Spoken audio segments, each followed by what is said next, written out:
दोस्तों, अमेरिका ने ईरान में पहाड़ी इलाके में 2 दिन से छुपे अपने पायलट को सकुशल जिंदा बचा लिया। ये किसी करिश्मे से कम नहीं है, क्योंकि अमेरिका ने ये मिशन उस देश में अंजाम दिया जिस ईरान से वो महीने भर से युद्ध लड़ रहा है। अमेरिकी पायलट को बचाने के लिए अमेरिका के दर्जनों विमान हवा में गश्त करते रहे 48 घंटे तक और उसे ढूंढते रहे। पायलट को ढूंढने में एक छोटी सी डिवाइस ने बहुत कमाल किया, जिसने लोकेशन समेत अन्य डिटेल्स अमेरिकी सैनिकों को भेजे और इसी के जरिए पता चला कि पायलट ऊबड़ खाबड़ पहाड़ी की दरार में छिपा हुआ है। अब इस पूरे अभियान के केंद्र में लगभग 800 ग्राम वजन वाला एक छोटा सा सैटेलाइट बेस्ड कम्युनिकेशन डिवाइस है, जिसे CACL यानी कॉम्बैट सर्वाइवर इवेडर लोकेटर के नाम से जाना जाता है। ये बोइंग कंपनी ने बनाया है और ये सैटेलाइट से कनेक्टेड होता है। ये साइज में हथेली के बराबर है और मजबूत जो मिलिट्री रेडियो और एक हैंड हेल्ड कंप्यूटर का मिला जुला रूप जैसा है। ये पायलट के कमर वाले हिस्से में बांध दिया जाता है, ताकि जब किसी दुर्घटना के समय पायलट फाइटर जेट से कूदे तो ये डिवाइस भी उसके साथ ही रहे। जैसे ही पायलट इजेक्ट करता है, तुरंत ये एन्क्रिप्टेड डेटा भेजने लगता है।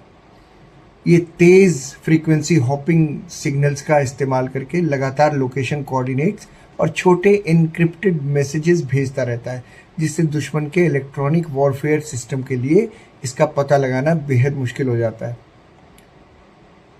ये किसी भी हालात में काम करना बंद नहीं करता। जैसे विमान हादसे के समय फ्लाइट का ब्लैक बॉक्स खराब नहीं होता और आखिरी पल तक को कैद कर लेता है, उसी तरह ये डिवाइस भी सैनिक या पायलट से कनेक्टेड रहता है और इसके जरिए ही अमेरिकी सेना अपने पायलट के ठिकाने का पता लगा सकती है। पता लगा लिया, ये 10 मीटर तक गहरे पानी में डूबे रहने के बाद भी सही लोकेशन भेजता है। यहाँ तक कि इसकी बैटरी 21 दिनों तक चलती है।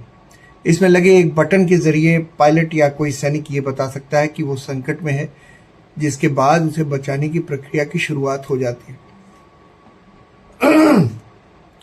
अब मित्रों, मैं आपको बता दूं, अमेरिका दुनिया में 12 महीने कहीं ना कहीं वॉर लड़ता ही रहता है, इसलिए उसके लिए ये डिवाइसेस, इस तरह की डिवाइसेस बहुत ज़रूरी होती हैं।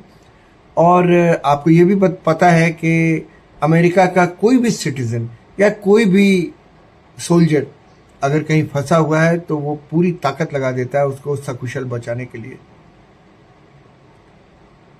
इस अभियान के दौरान भी डिवाइस ने, इस छोटे से डिवाइस ने सब कुछ कुछ ही घंटों में सटीक लोकेशन की जानकारी वाले एनक्रिप्टेड टेक्स्ट मैसेजेस भेजे, जिससे ईरानी सेना उसके लोकेशन का पता नहीं लगा पाई।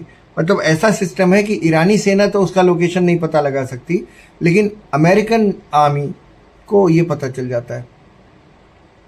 न्यूयॉर्क टाइम्स ने भी यही कहा है, अमेरिकी वायुसेना के पायलट का जेट ईरान में मार गिराया गया था और उसे बचा लिया गया है उसी एक छोटे से डिवाइस की वजह से।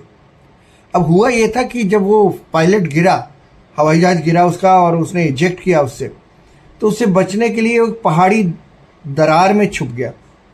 बड़ी बड़ी पहाड़ियाँ होती हैं, उनमें दरारें भी होती हैं, और वहाँ छुप गया और ये करीब 7000 फीट की ऊंचाई तक उसने चढ़ाई भी की। ऊपर चढ़ता गया, जिससे कि वो जो मैसेजेस भेज रहा है उसको निकालने में उसे, उनकी आर्मी को आसानी हो, उनकी एयरफोर्स को आसानी हो। 2 दिन चले जानलेवा मिशन के बाद अमेरिकी आर्मी ने उसे बचा लिया। संडे को अमेरिका के प्रेसिडेंट डोनाल्ड ट्रंप ने पायलट को बचाने के लिए चलाए गए पूरे बचाव अभियान को साहस और काबिलियत का अद्भुत प्रदर्शन बताया। ईरानी सरकार ने इस पायलट पर इनाम भी रखा था। ट्रंप ने तो अपनी एक पोस्ट में कहा कि हमने ईरान के पहाड़ों की गहराई से एक गंभीर रूप से घायल और सचमुच बहादुर F-15 क्रू मेंबर को बचा लिया। ईरान की आर्मी बड़ी संख्या में उसकी जोर शोर से तलाश कर रही थी और उसके काफ़ी करीब भी पहुंच गई थी। ट्रंप ने ये माना, लेकिन इसके बावजूद उसे बचा लिया गया। मुझे लगता है दोस्तों, वॉर हिस्ट्री में इसे एक कहानी के तौर पर बताया जाएगा, एक उदाहरण के तौर पर, मिसाल के तौर पर।